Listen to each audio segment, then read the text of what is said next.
When I first eloped from Broome back in 1975, I ended up in Derby with my brother, eldest brother, Patrick Roe. And his wife, Janice, and also a really good friend of his, who was Cyril Hunter. And at that time, I believe he was working with the APB. The job that he had to do of spraying weeds with chemicals that was brought in to kill a noxious bird called Goolarabooloo that was rampant along the Fitzroy River. I believe this chemical was brought over in 1975 from the Vietnam War, which they had to use to rid of the Viet Congs, I suppose, so they could be then massacred. If the chemical wasn't bad enough, then the bullets took their toll on the ailing civilians, fighters. I believe it had to be the government, in order to eradicate the birds, they had done the same that they had done in Vietnam. And the people who were then employed in using this chemical were notified about the consequences in future years, what will become of their well-being.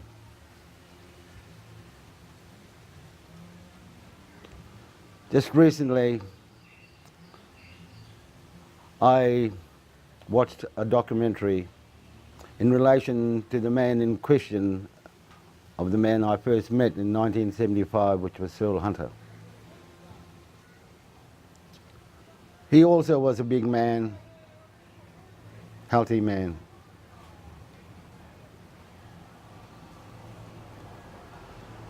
And the usage of the chemicals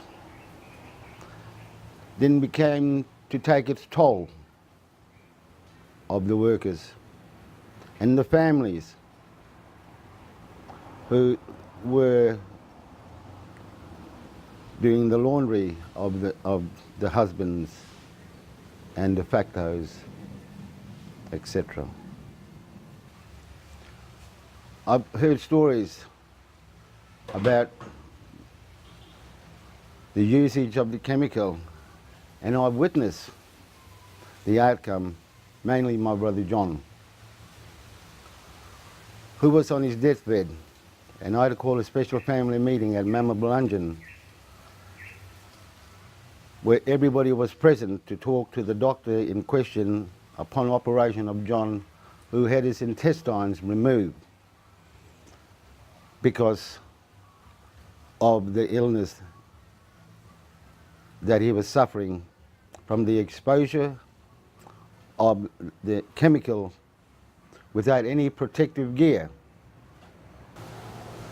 I believe someone should have taken the responsibility for, due to all the inquiries that was set up in relation to the issue in question of the chemical and the effect that it had on the people and families.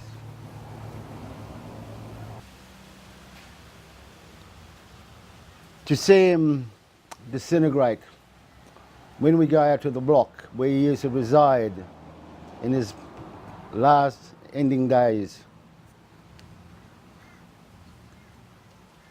from a big man to a skeletal remains of someone that you cannot recognise anymore. I mean, that's how he was, Prosper. We used to go and sit with him out in the block. He was nothing, he was just skin and bone. From a big man, he had the biggest fist, he had more bigger fist than me.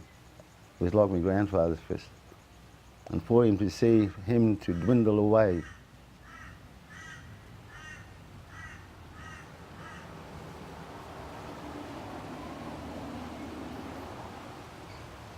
he was full of life though, in his dying days. Saw some of his grandchildren.